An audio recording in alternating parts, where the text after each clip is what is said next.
14 जनवरी को मकर संक्रांति आने वाली है, लेकिन क्या आपको पता है कि मकर संक्रांति को उत्तरायण क्यों बोलते हैं? और आपने ये भी देखा होगा कि कुछ सालों में मकर संक्रांति 15 जनवरी को भी आती है। उसका क्या रीजन है कि भाई कभी 14 को कभी 15 को, और एक ही त्योहार को मकर संक्रांति और उत्तरायण दो चीज क्यों बोला जाता है? तो उस रहस्य से पर्दा इस वीडियो में उठाने वाले हम। तो हेलो फ्रेंड्स, मैं हूं रोनी और आप सभी का स्वागत है एक और वीडियो में।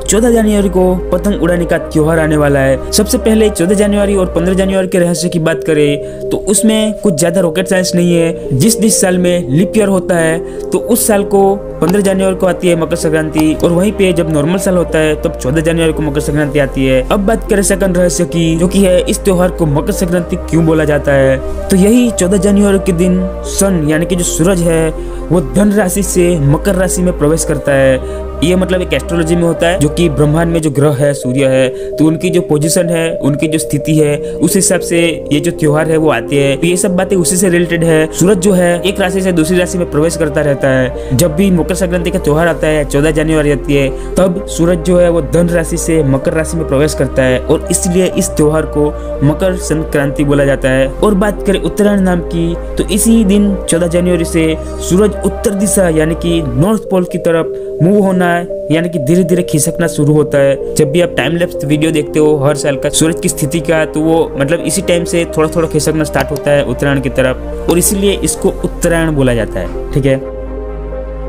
एक बिल्ली जो आज की तारीख में करोड़पति है, इस बिल्ली का नाम है ग्रुफी कैट, और दिखने में बहुत ही सुंदर है, और इसी के चलते इस कैट को बहुत सारे मैगजीन, बुक्स और मर्चेंडाइज में इसकी फोटोज यूज होती है, और इसी वजह से आज ये करोड़ों रुपये कमाती है। साल 2011 में एक छोटी सी गलती की वजह से अर्मेनिया देश का पूरा इंटरनेट खत्म ही हो गया। ऑफ कोर्स कुछ समय के लिए। तो एक्चुअली हुआ यह था कि 65 साल की एक बूढ़ी औरत जमीन के अंदर कॉपर ढूंढ रही थी, और उसी टाइम गलती से उसने एक हाई लेवल वायर को काट दिया। और फिर एक ऐसी बीमारी जो आप में से हर एक इंसान को है, हाँ हर एक इंसान को, बस आपको पता नहीं है। तो आप लोग मुझे एक बात बताओ कि आप में से किन किन लोगों को सुबह जल्दी उठने में प्रॉब्लम होता है, मतलब सुबह सुबह जल्दी उठने का मन नहीं करता। हाँ ऑफ कोर्स सब लोगों को, ठीक है, सब मन में बोल रहे होंगे हाँ मैं भी। तो ये नॉर्मल बात नहीं है, ये एक बीमारी है जिसका नाम है टाइसेनिया। तो अब बोलो आप बीमार हो ना? हैं, आप बहुत बीमार हो, बहुत ज्यादा। एक ऐसा अटैक जो माल्कम मेट नाम के इंसान के लिए वरदान साबित हुआ। इनको 2014 में ब्रेन में अटैक आया था, और इनकी वजह से इनको आज तक सैडनेस यानी कि उदासी फील ही नहीं होती। चाहे कोई भी सिचुएशन हो, वो चाहकर भी सैड नहीं हो सकते, दुखी नहीं हो सकते। अब ये वरदान भी है और श्राप भी, क्योंकि भाई सिचुएशन के हिसाब से इंसान का रिएक्ट करना जरूरी है। लेकिन आप इसको क्या बोलोगे, श्राप या फिर वरदान? डायनासोर के टाइम पर पेड़ कैसे होते थे वो जानना है तो ये देखो, ये पेड़ का नाम है बाओबाब ट्री।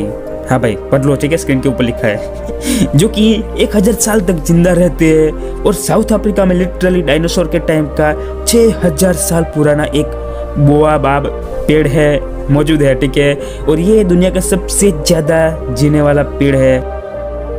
एक चर्च जो साल 1882 से बनना स्टार्ट हुआ था, और मजे की बात तो ये है कि ये आज तक बन ही रहा है, और कहते हैं कि ये 2026 तक बन के रेडी हो पाएगा। अब सोचो कि एक चर्च जिसको बनने में 144 साल लगेंगे। ठीक है भाई, ऐसा क्या बन रहा है इसमें? वैसे इसका नाम सैग्राडा फैमिलिया चर्च है, जो कि बार्सिलोना में मौजूद है।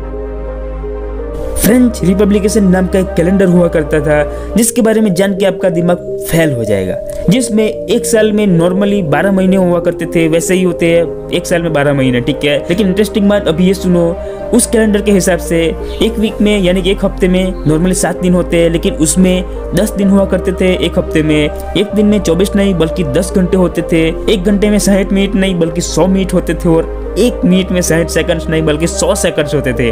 अब ये सब सुन के मेरा दिमाग तो घूम गया भाई, इसका कैलकुलेशन क्या होता होगा है?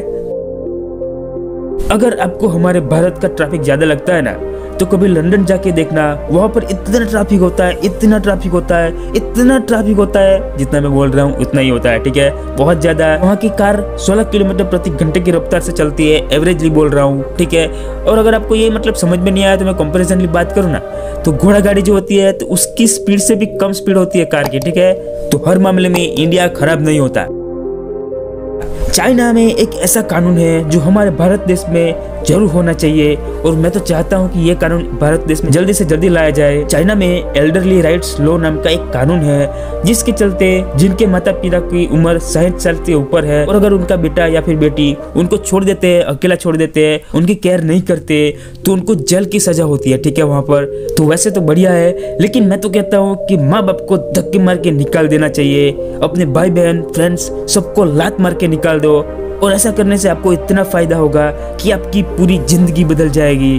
अब कैसे, तो आप मेरा ये वाला वीडियो देख सकते हो जो अभी आपको एंड स्क्रीन के ऊपर दिख रहा है ना, इसके ऊपर क्लिक करो और देखो। बाकी लाइक कमेंट शेयर वाला मामला आपके ऊपर छोड़ता हूँ। अगर ये वीडियो पसंद आया तो फिर कर देना और सब्सक्राइब भी कर देना, क्योंकि ऐसे नए नए फैक्ट्स, नई नई जानकारियाँ मिलती रहती है आपको भी मजेदार और फनी वे में। तो आज की इस वीडियो में बस इतना ही, मिलते अगले वीडियो में। तब तक के लिए कीप लर्निंग, कीप वॉचिंग रोनी ऑफिशियल।